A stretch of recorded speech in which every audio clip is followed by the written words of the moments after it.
Carta del apóstol Pablo a Tito. Volvemos a retomar nuestro estudio de esta carta breve, pero hermosa y tan instructiva. El domingo pasado tuvimos la bendición de contar con la visita de nuestro hermano Claudio, que nos predicó un hermoso mensaje. La verdad que creo que nos ayudó a poder estar meditando en nuestro corazón toda esta semana con la palabra que nos predicó. Pero ahora volvemos a retomar nuestro estudio de esta carta y vamos a comenzar leyendo allí en Tito capítulo 1 y en el verso 1.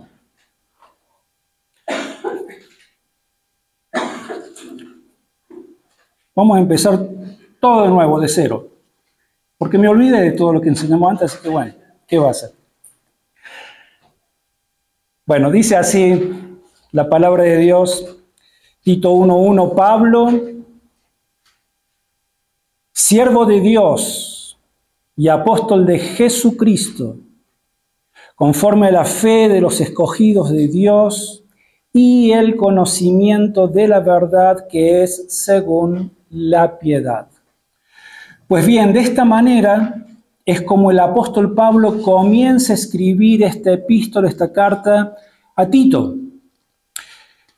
Y en este saludo introductorio, Pablo comienza definiendo a la fe cristiana como que esta tiene que ver con el conocimiento de qué, el conocimiento del contenido del Evangelio. Y dice de que es un conocimiento, el conocimiento de esta verdad, sí o sí nos conduce a la piedad. Es de lo que, entre otras cosas, nos viene hablando Pablo en esta carta a Tito. Entonces, el haber conocido la verdad no solamente se limita a que en nuestras mentes acumulemos más conocimiento y no empieza y termina allí todo, sino que este conocimiento, y si hemos abrazado la verdad del Evangelio de Dios, esto nos lleva a vivir vidas de piedad. ¿Y cuál es la razón por la que Pablo ha comenzado a escribir de esta manera? La razón es porque Pablo había dejado a Tito en la isla de Creta, porque allí se habían establecido iglesias. Entonces Pablo lo manda a Tito para que pastoreara allí las iglesias, para que corrigiera lo deficiente, le dice en una parte. Y lo que estaba ocurriendo en las iglesias allí en Creta es justamente de que esta verdad que ellos habían conocido, esta verdad que Pablo les había transmitido conforme al Evangelio de Dios, esta verdad antes de que Pablo lo enviara a Tito, no estaba conduciendo a la gente que formaba parte de la iglesia, no los estaba conduciendo a una vida de piedad, sino todo lo contrario. Por eso Pablo comienza escribiendo en estos términos. Y entonces esto estaba ocurriendo porque hacía falta algo como lo que hemos estado viendo en nuestro último mensaje. Lo que está haciendo falta acá, dice Pablo, es un liderazgo aprobado por Dios. Porque se habían fundado varias iglesias allí en Creta, pero estas iglesias no se encontraban en un buen estado espiritual. Por lo tanto, Pablo le dice a Tito, y ya lo vamos a leer en un instante, a todo el pasaje, pero le va a decir de que lo ha dejado en la isla para que él establezca ancianos y para que estos hombres tengan un espíritu que sea como es definido en el verso 9, que es el verso en el cual vamos a estar concentrándonos hoy. Que ellos tengan un espíritu que sea retenedor de la palabra fiel, tal como ha sido enseñada, para que también pueda exhortar con sana doctrina y convencer a los que contradicen. Esta era una de las características que debían reunir estos hombres de Dios que debían estar allí a cargo de guiar la vida de la iglesia. Recordamos de que los creyentes de Creta, ellos estaban atrapados en distintas formas de pecados. Pecados que tenían que ver con el egocentrismo, con el egoísmo, como hemos visto, porque se habían infiltrado las costumbres de los ciudadanos de la iglesia. ¿Se acuerdan que en el verso 12 describe Pablo, haciendo referencia a uno de los profetas de esta gente, los describe y dice de que los cretenses eran mentirosos, malas bestias, glotones y ociosos? Por esto se caracterizaba la sociedad en Creta y era entonces este tipo de vida, este tipo de conductas, lo que estaba influenciando a la iglesia, y por lo tanto la iglesia, en lugar de estar centrada en el servicio al Señor, en el amarse los unos a los otros, en hacer y vivir conforme a la voluntad de Dios para sus vidas, estaban más centrados en ellos mismos que en las cosas de Dios, porque la influencia del mundo exterior los había llevado a copiar y a vivir de esa forma. Entonces, al ocurrir esto, la iglesia era una iglesia inmadura, era una iglesia que no crecía, era una iglesia que estaban centrados en sí mismos, era una iglesia débil y era una iglesia que estaba en camino a apagarse, porque una cosa lleva a la otra. Entonces lo que estaba ocurriendo era muy serio en la vida de las iglesias en Creta y todo esto necesitaba ser cambiado, necesitaba ser enderezado. Por eso en el verso 5 le dice: por esta causa te dejé en Creta para que corrigieras lo deficiente y establecieras ancianos en cada ciudad, así como yo te mandé. ¿Por qué la iglesia estaba corriendo estos riesgos que eran tan pero tan graves y Pablo tenía sí o sí que intervenir? Porque donde hay personas que solamente se fijan en sí mismos, personas egocéntricas, lo que lleva es lo que acabamos de describir, es lo que hemos venido viendo. Lleva a que las personas en la iglesia, en su gran mayoría, sean personas pasivas, porque solamente se están fijando en sí mismos. Están viendo de qué manera pueden ellos recibir algo de que alguien les dé en la iglesia, porque solamente se fijan en sí mismos y no están dispuestos a servir al Señor por medio de servir a la iglesia, a los hermanos y al mundo perdido. Entonces, el clima que había era el de un pasivismo casi intolerable. Y si algo hacía alguno de ellos a causa de este egocentrismo, lo hacían para ser vistos o reconocidos por los demás y esperando recibir los aplausos de los demás. Entonces, todas estas cosas producían cosas muy dañinas dentro del clima de la iglesia, de lo que pasaba allí. Egocentrismo, celos, contiendas, desorganización, rivalidad, pasivismo, todas las cosas que no queremos que haya en una iglesia del Señor. Por eso Pablo le dice: por esto te he mandado, Tito, a Creta para que corrijas todas estas cosas que son deficientes. Entonces Tito, para revertir esta situación, tenía que establecer ancianos. Tenía que establecer dirigentes que fuesen, como le dice Pablo, irreprensibles, y establecer este tipo de liderazgo en cada una de las iglesias que había allí en Creta. Hombres que no solamente conocieran la palabra de Dios, hombres que no solamente conocieran y enseñaran la verdad de la palabra de Dios, lo cual es absolutamente necesario y fundamental que los hombres estén instruidos en el conocimiento de la palabra de Dios, pero estas cosas solas no bastan, sino que eran hombres que tenían que tener conocimiento de la palabra de Dios, estar dispuestos para poder enseñar la palabra de Dios a otros, pero también que en sus propias vidas, sus vidas también fuesen ejemplo a los demás. Porque cuando el liderazgo es adecuado, muchas de todas estas enfermedades que acabamos de mencionar se pueden curar en la iglesia.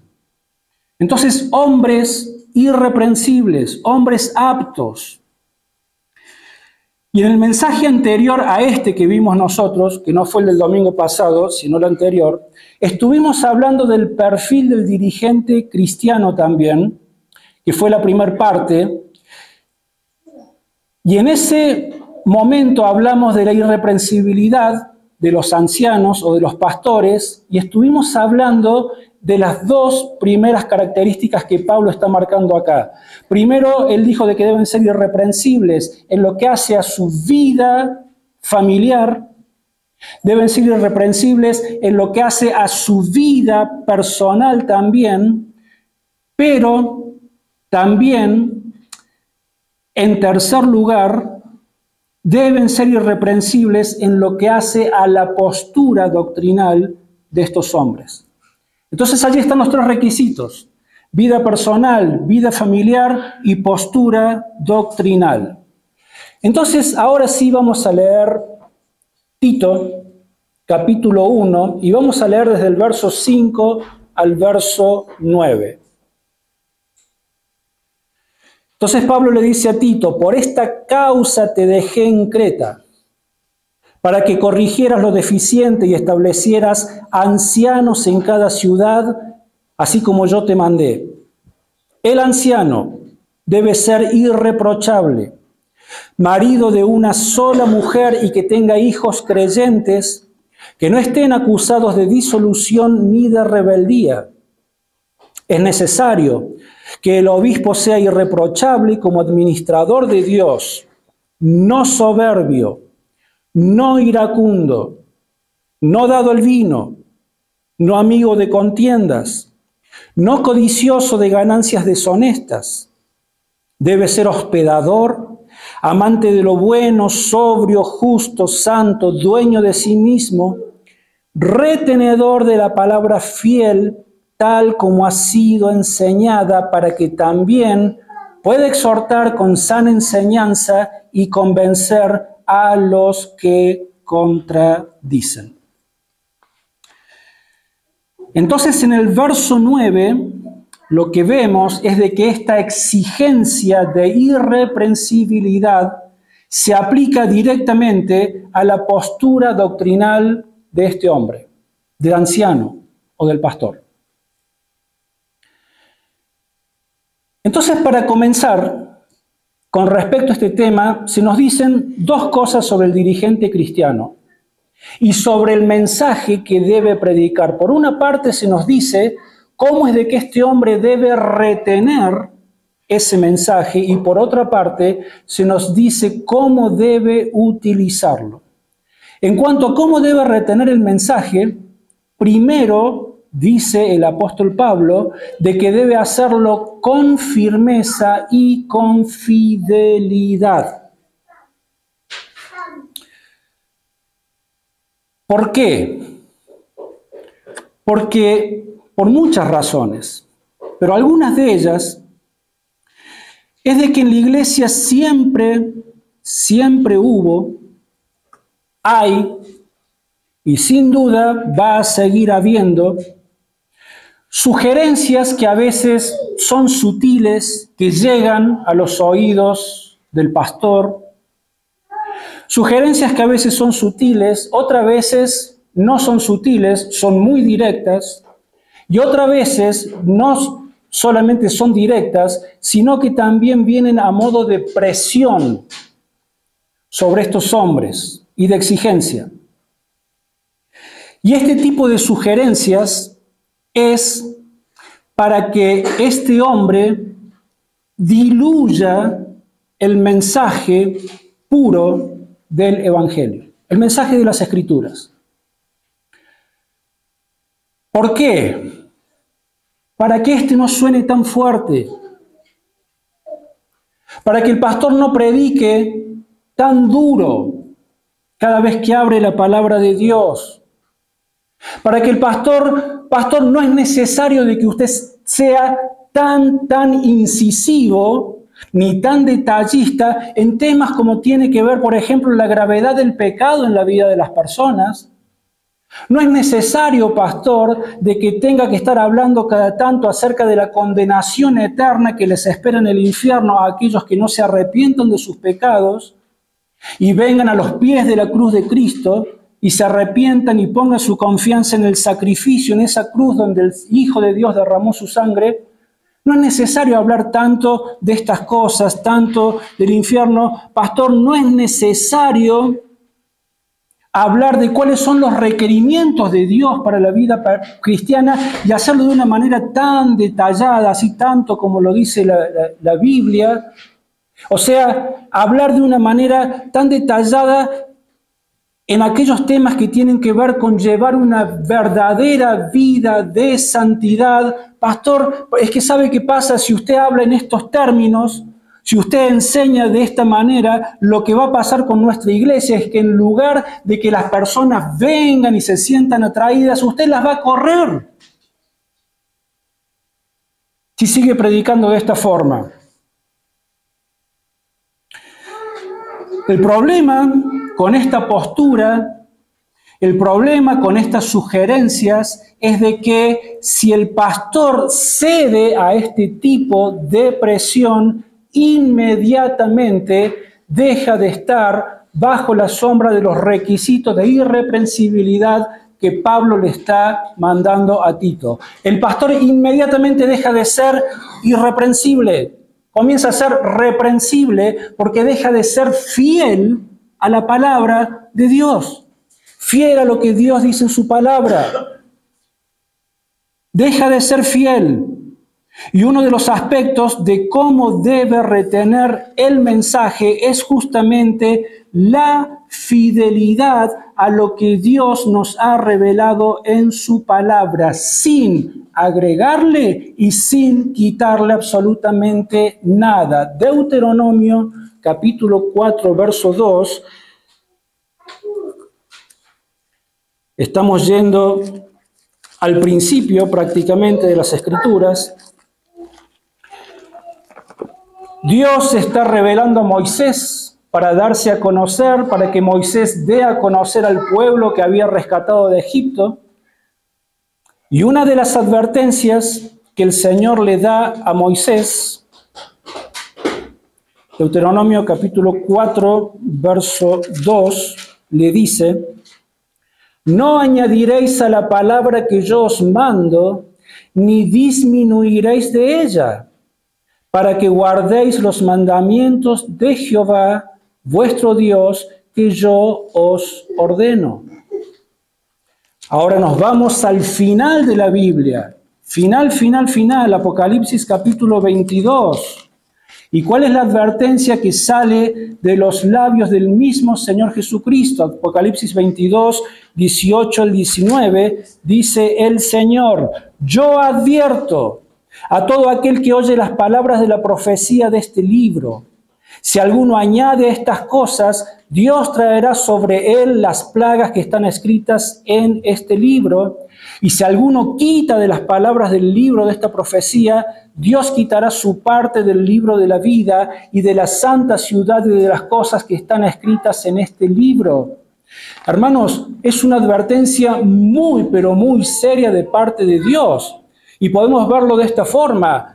Deuteronomio, Apocalipsis, es decir, toda la palabra de Dios, desde el principio hasta el final, está encerrada bajo la advertencia de estos paréntesis en donde no estamos autorizados a pervertir, a profanar o adulterar la palabra de Dios. La palabra de Dios está para ser predicada tal como el Señor la dejó.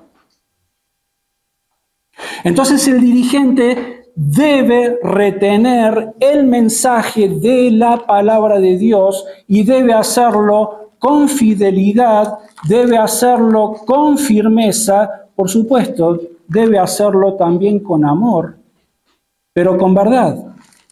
En la primera carta que Pablo le escribe a los Corintios, habla acerca de la importancia de la fidelidad de los dirigentes. 1 Corintios capítulo 4, verso 1 al 4, dice Pablo, hablando de él mismo y de los que le acompañaban: por tanto que los hombres nos consideren como servidores de Cristo y administradores de los misterios de Dios. Ahora bien, lo que se requiere de los administradores es que cada uno sea hallado fiel. En cuanto a mí, en muy poco tengo el ser juzgado por vosotros o por tribunal humano, ni aun yo mismo me juzgo. Aunque de nada tengo mala conciencia, no por eso soy justificado, pero el que me juzga es el Señor. Entonces, la presión que muchas veces viene de adentro de la iglesia, pero también la presión para abandonar la fidelidad a las Sagradas Escrituras puede venir de otros lugares, también de otras direcciones, de lo que el mundo mismo nos influye y también pretenden enseñarnos, y que nos dicen de que todas las religiones, ¿qué pasa? Te llevan al cielo. No importa de cuál religión quieras formar parte. Si total, todas de alguna u otra manera te van a llevar al cielo, son todas verdaderas. Entonces no tenemos que preocuparnos tanto en ser tan incisivos, tan dogmáticos, tan esquemáticos, tan expositivos en lo que Dios dice en la palabra. Si al final lo que dice una, lo que dice otra, y bueno, hay diferencias, pero al final todas te llevan al cielo. ¿Sabes qué? El dirigente que es fiel, el dirigente que es aprobado por Dios es retenedor de la palabra fiel, como dice el verso 9 en Tito, tal como ha sido enseñada. No la cambia. El dirigente fiel no se va a dejar convencer, ni se va a dejar influenciar por este tipo de posturas, ni por las que puedan surgir de adentro de la iglesia, ni por las que puedan venir de afuera de la iglesia, por medio de falsos creyentes, falsos evangélicos, falsos maestros, que también muchas veces van a pretender venir e infiltrarse en la iglesia, pero sabemos que son lobos rapaces. Pero el verdadero maestro habrá de retener con firmeza y con fidelidad la sana doctrina y no se va a dejar seducir por ningún tipo de sugerencia, por ningún tipo de presión, por ningún tipo de amenaza.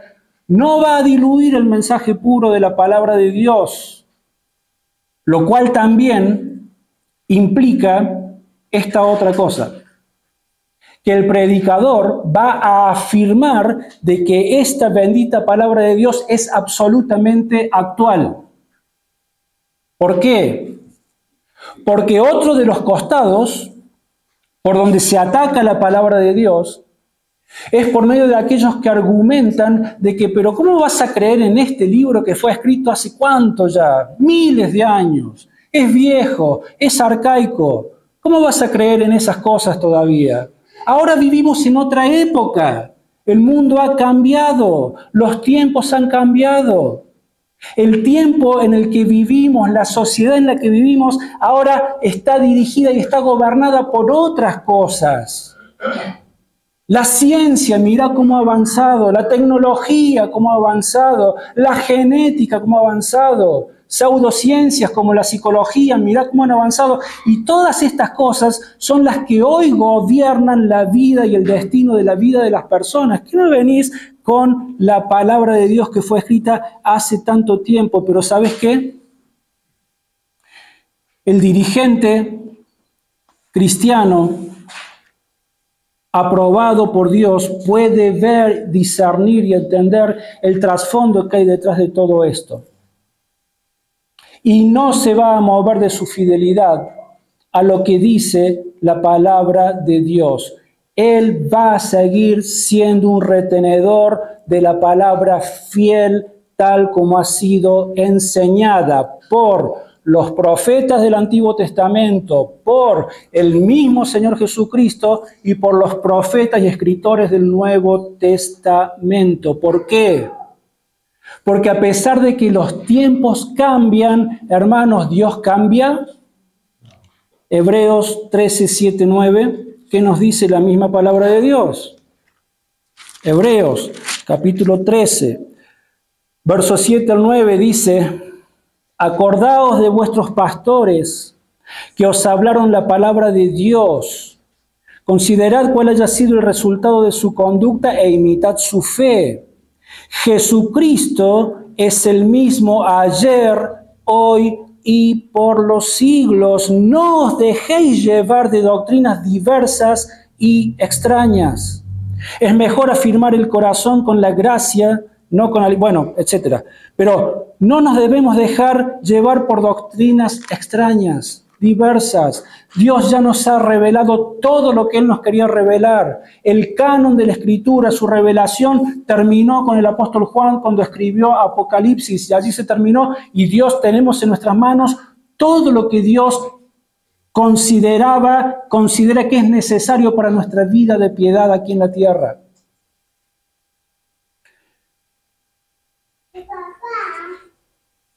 Dios es el mismo, ayer, hoy y por los siglos. Y el problema que existe en el corazón de los seres humanos es el mismo. Desde que entró el pecado en el mundo, sigue siendo el mismo. La naturaleza humana sigue siendo la misma. Como hemos dicho otras veces, hoy en un sentido vivimos en un tiempo muy privilegiado. Honestamente no sé si me gustaría vivir en otro tiempo anterior. Viste que a veces dice, che, pero qué lindo hubiera sido vivir en el tiempo de los apóstoles. No, yo no quiero. Prefiero leerlos acá en la Biblia. Me gusta este tiempo. ¿Sí? Entonces vivimos en un tiempo extremadamente privilegiado.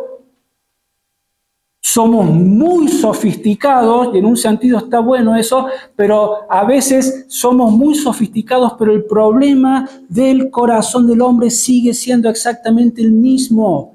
La sofisticación de la ciencia, de todo lo que mencionamos recién. Nada de eso puede transformar el problema más profundo que existe en el corazón de los hombres, que es el problema del pecado. La naturaleza humana sigue siendo la misma, el problema del pecado sigue siendo el mismo y la necesidad de la salvación del alma de las personas sigue siendo exactamente la misma. Y a Dios se le ocurrió salvar a los pecadores por la locura de la predicación de la cruz. No tenemos otro mensaje para predicar. No vamos a predicar otro mensaje que no sea el que esté encerrado entre estos dos paréntesis de las Escrituras.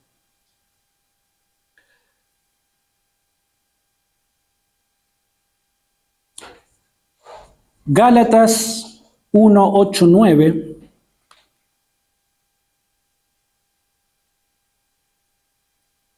También tiene una advertencia muy seria. ¿Y qué dice?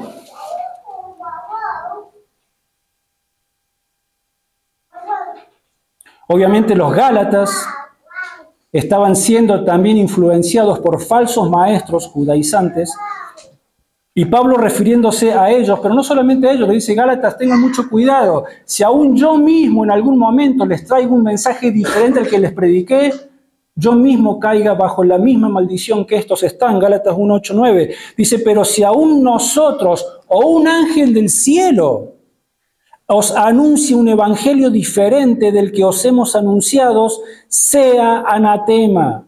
Como antes hemos dicho, también ahora lo repito: si alguien os predica un evangelio diferente del que habéis recibido, sea anatema, es decir, sea maldecido, sea maldito por Dios.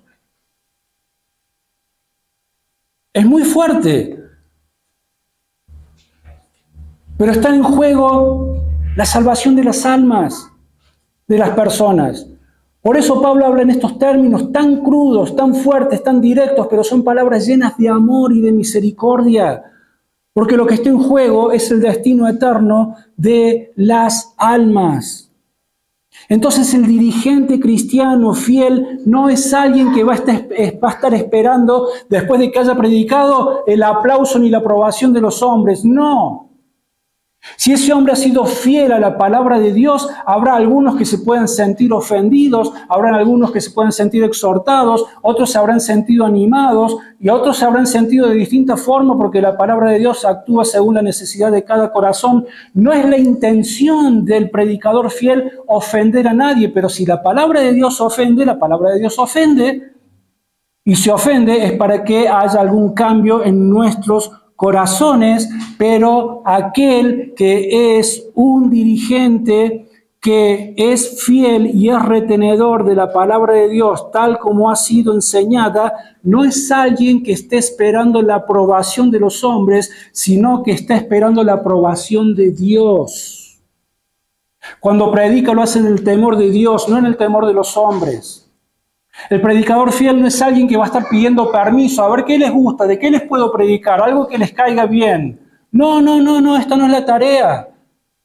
El hombre de Dios no va a estar pidiendo permiso para predicar lo que dice la palabra de Dios. Esto en primer lugar. Y en segundo lugar, la cuestión es cómo debe utilizar el mensaje. Y esto tiene que ver también con exhortar a los creyentes, pero también con refutar a los incrédulos. Por eso dice la segunda parte del verso 9, para que también puede exhortar con sana enseñanza y convencer a los que contradicen. ¿Por qué? Porque los genuinos creyentes, por el hecho de haber pasado por la experiencia de la salvación de sus almas, y gloria a Dios por eso, pero ninguno de nosotros estamos excluidos de ser influenciados por el pecado, al menos en tres aspectos. Por el pecado que aún mora en nosotros, por el pecado que el mundo y la sociedad, como estamos diciendo, tratan de infiltrar por medio de sus costumbres, etcétera, a la vida de la iglesia, y por medio del mismo Satanás, que tiene capacidad para tentarnos y para venir y mentirnos y para hacernos caer en sus artimañas. Por tanto, si hay algo que el creyente necesita es ser permanentemente exhortado y animado, ¿por qué cosa? Por la verdad de la palabra de Dios. Es lo que más necesitamos. Lo necesitamos desesperadamente porque es en la palabra de Dios donde nos encontramos vez tras vez tras vez con estas promesas preciosísimas, divinas, que ¿qué es lo que hacen? Renuevan nuestras fuerzas, renuevan nuestra esperanza, nos dan el valor, nos dan el coraje para poder seguir adelante en medio de un mundo que está asentado sobre tinieblas. Segunda carta a Timoteo, capítulo 3, verso 10 al 17, Pablo habla de esto. Segunda carta a Timoteo, capítulo 3, verso 10 al 17.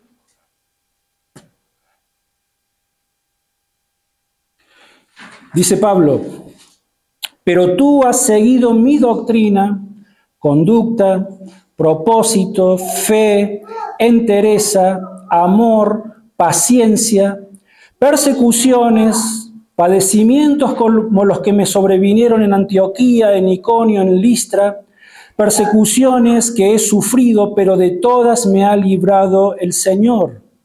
Y también todos los que quieren vivir piadosamente en Cristo Jesús padecerán persecución. Pero los malos hombres y los engañadores irán de mal en peor, engañando y siendo engañados. Pero persiste tú en lo que has aprendido y te persuadiste, sabiendo de quién has aprendido y que desde la niñez has sabido las sagradas escrituras, las cuales te pueden hacer sabio para la salvación por la fe que es en Cristo Jesús.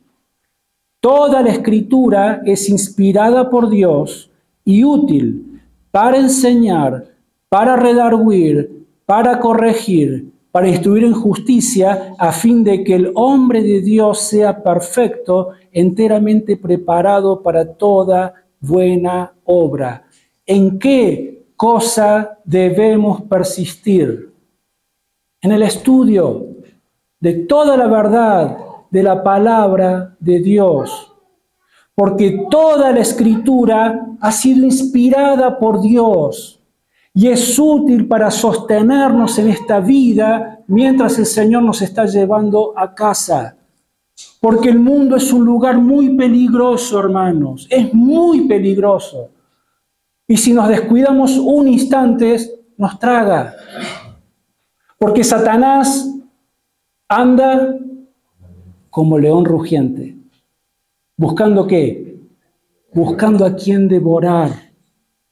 Entonces seamos sobrios y dediquémonos a los que nos tenemos que dedicar. Cuando la verdad se enseña de manera sana, de manera completa, sin diluir el mensaje, sin agregarle nada, sin quitarle nada, esta es la verdad que conduce a la piedad. Es la que produce hombres y mujeres espiritualmente fuertes, maduros y sanos. En cambio, lo contrario, diluir la palabra de Dios, usar el púlpito para hablar de cualquier cosa menos de lo que dice la palabra de Dios, produce todo lo contrario. Y una de las mayores necesidades de la iglesia de nuestros días y de todas las épocas es de que los cristianos puedan ser personas espiritualmente fuertes, sanas, felices, bien establecidas, que sepan en quién han creído y en qué están creyendo. Que están siguiendo no a un líder humano, no al pastor, no al anciano, no al predicador de turno y que sea más famoso en las redes sociales. No, están siguiendo a Cristo porque el predicador fiel lo que hace es guiar los corazones y las vidas de esas personas a que sean adoradores del Señor, a que miren al Señor, a que amen al Señor, a que sirvan al Señor. Y solamente el Evangelio en toda su pureza es la única fuente que puede suplir toda necesidad de nuestras almas. Y finalmente, ¿cómo debe utilizar el mensaje también? No solamente exhortando a los creyentes, sino también refutando a los incrédulos. Y de esto vamos a seguir hablando más adelante en nuestro estudio de la carta de Tito, porque así está. Pero nosotros sabemos de que la palabra de Dios, en la misma palabra de Dios, se define como que es una espada en la carta a los Hebreos, ¿se acuerdan? Y es una espada de doble filo. ¿Se acuerdan? Que penetra hasta partir el alma, etc. Tiene un doble filo porque por un lado debe ser utilizada para todo lo que acabamos de mencionar recién. En este sentido también tiene un doble filo. La debemos usar para todo lo que dijimos recién, pero por otro lado, el dirigente cristiano la debe utilizar para convencer, y otra vez, en amor, con mansedumbre, con templanza. Acá no estamos hablando ni de discutir, ni de pelear, ni de levantar la voz, ni permitir que muchas veces nuestro orgullo, porque quizás tuvimos la posibilidad de conocer un poquito más que el otro, levantarnos en orgullo y pretender que somos mejores que el que por ahí está errando. No es la idea. La idea es poder convencer a los que contradicen, a aquellos que se acercan con falsa enseñanza. A veces hay gente que viene y lo hace de manera intencional porque son emisarios de Satanás. No somos ignorantes de eso. Y son enviados por el mismo Satanás para perjudicar la iglesia. Bueno, con esos quizás vamos a tener otro tratamiento.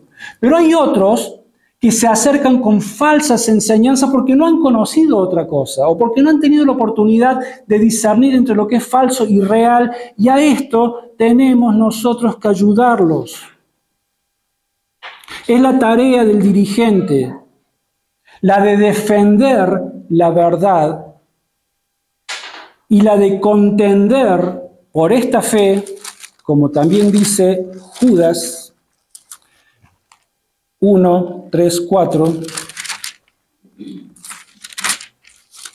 como dice Judas: amados, por el gran deseo que tenía de escribiros acerca de nuestra común salvación, me ha sido necesario escribiros para exhortaros a que contendáis ardientemente por la fe que ha sido una vez dada a los santos. Se nos manda a contender, se nos manda a defender, se nos manda a convencer a aquellos que vienen con ideas erradas. Y esta es la tarea del dirigente cristiano, es la tarea de toda la iglesia, pero es responsabilidad primordial del dirigente cristiano, del pastor, de ser allí un centinela, un vigilante, estar muy atento a lo que entra en la iglesia, a los errores doctrinales que se pretendan levantar dentro de la iglesia, y cuando esto suceda, el pastor debe estar listo para refutar a estas personas. Ahora, ¿podemos ver la importancia de todo esto? Dios ofrece vida eterna por el Señor Jesucristo, por la verdad que está en el Señor Jesucristo, pero esta vida eterna solamente y nada más se hace efectiva en la vida de las personas cuando ellos escuchan la verdad. Si no escuchan la verdad, no hay manera de que las personas puedan encontrar la salvación que es en Cristo Jesús. Ellos no van a poder responder si no están conociendo la verdad. Por eso tiene que ser la verdad, como dice Pablo a Tito, tal como ha sido enseñada. No la toques, no la diluyas, predícala con amor, pero predica la verdad.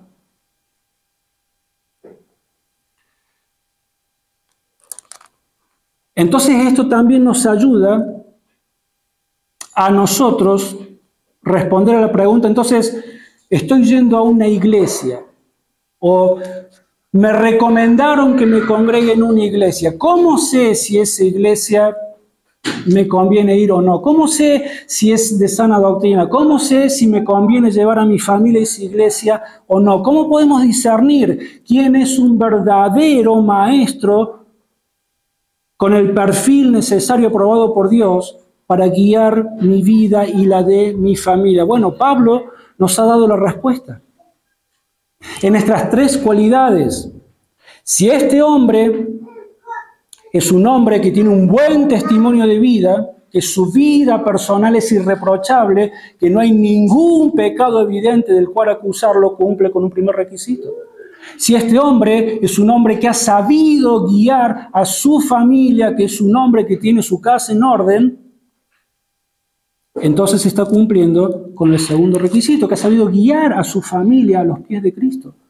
Y si este es un hombre que su postura doctrinal es irreprensible en cuanto a la predicación del Evangelio y todo el mensaje de la palabra de Dios, pues entonces, si estas tres cosas han sido probadas y aprobadas no solamente por Dios, sino también por la iglesia misma, porque la iglesia misma tiene que juzgar estas cosas.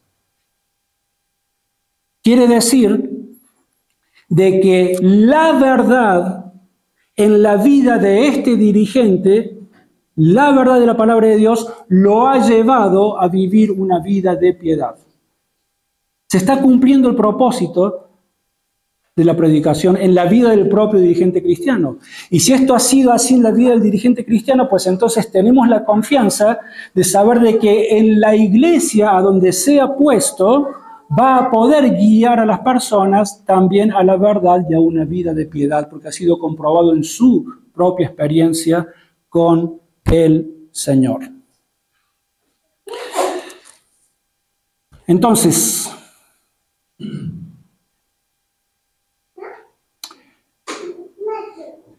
para que en la iglesia ocurra lo mismo y ésta sea librada de todo tipo de error doctrinal y de este egocentrismo que enferma a tantas iglesias y tantas terminan dividiéndose por estas cosas, esto es lo que necesitamos ver, entender, creer, enseñar y practicar.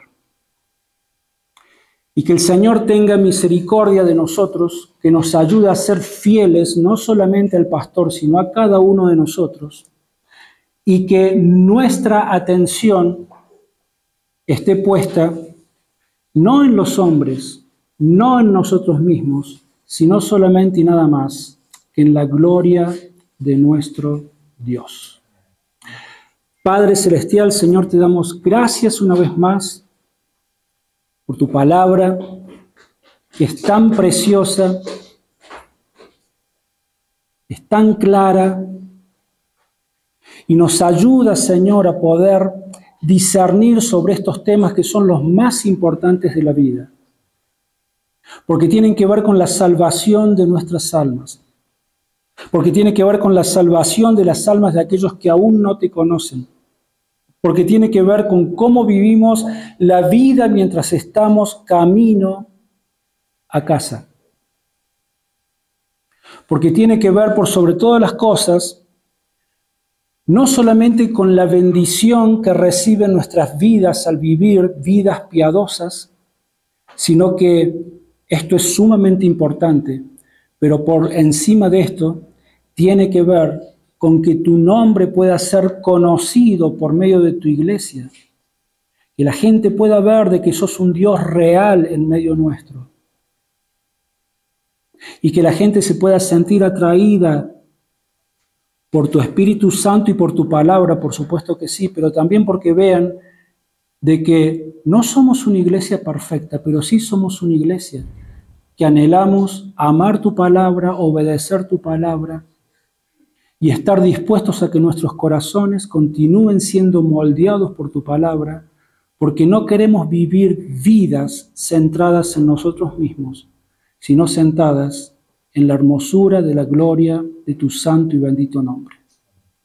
A ti y solo a ti, Señor, te damos toda la gloria en el nombre del Señor Jesús.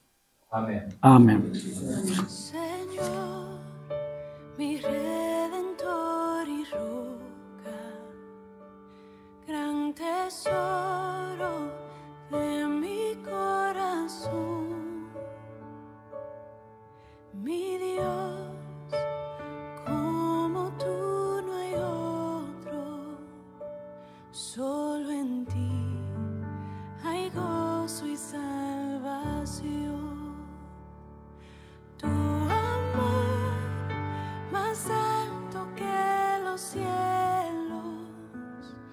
y tu gracia más honda que el mar. Tu ley es mi sabiduría